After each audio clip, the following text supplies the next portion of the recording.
Assalamualaikum warahmatullahi wabarakatuh. Halo semuanya, perkenalkan nama saya Miranda Marani dengan NIM 2111024321116. Baik, jadi di sini saya akan membahas mengenai kewenangan pemerintahan pusat nih teman-teman. Nah, di kewenangan pemerintahan pusat itu terdiri dari politik luar negeri, pertahanan, keamanan, hukum, agama, dan juga keuangan. Nah, dari keenam tersebut salah satunya saja yang akan saya bahas, yaitu politik luar negeri. Sebelum itu kita kenali dulu nih dasarnya. Apa sih pemerintahan pusat itu?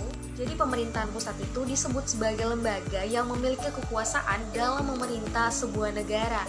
Nah, jadi pemerintahan pusat itu sebagai badan eksekutif teman-teman. Seperti yang kita pelajari sebelum-sebelumnya bahwa badan eksekutif itu terdiri dari presiden, wakil presiden, dan juga menteri negara.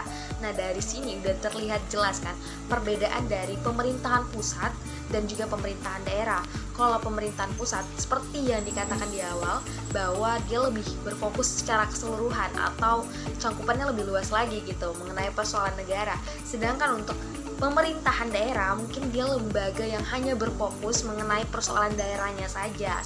Kita langsung saja masuk ke pembahasan inti kita, yaitu kewenangan pemerintahan pusat. Nah, kewenangan pemerintahan pusat itu berkaitan teman-teman dengan kebijakan dalam skala nasional yang mengatur harkat dan juga kepentingan warga negara Indonesia. Nah, hal ini tuh sesuai dengan Undang-Undang Nomor 32 Tahun 2004. Di antaranya yaitu mengatur jalan prosesnya politik luar negeri. Ini dia nih.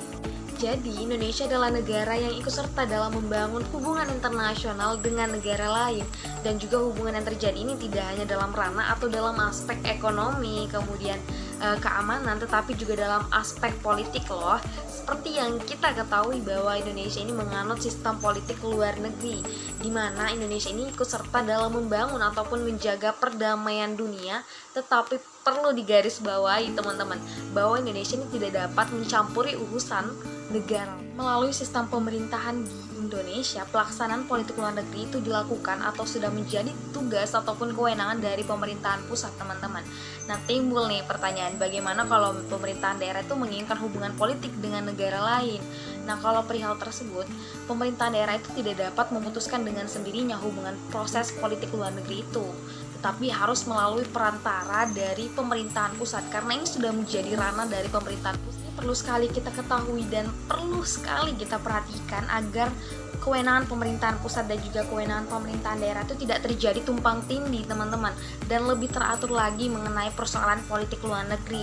Ya, walaupun memang proses politik luar negeri itu berkaitan dengan pemerintahan daerah, tetapi tetap saja hanya pemerintahan pusat saja yang dapat memutuskan apakah akan terjadi hubungan proses politik tersebut atau tidak, seperti itu.